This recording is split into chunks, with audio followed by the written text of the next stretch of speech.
অনেক তো ছুটি কাটালাম, আপুর হাতে রান্না, আম্মুর হাতে রান্না, সবার হাতে রান্না খাওয়া শেষ করলাম।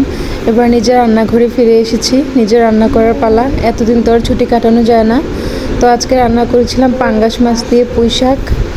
এই জন্য আমি মাচা থেকে পুঁই শাক কেটে নিয়েছি। এবার রান্নাবান্না শুরু করব।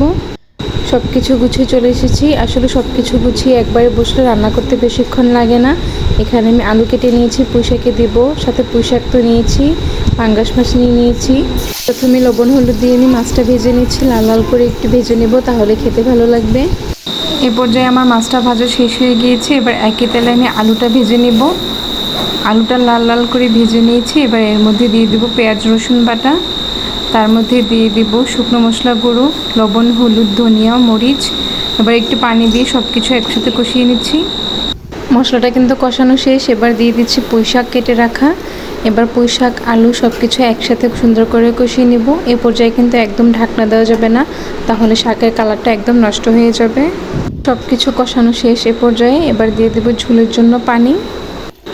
ঝোলটা ফুটে আসলেই মাছগুলো দিয়ে নামিয়ে নিলেই হয়ে যাবে আমাদের পুঁই শাক দিয়ে মাছের ঝোল। রান্নাটা এখানেই শেষ। ভিডিওটা এ পর্যন্তই ছিল।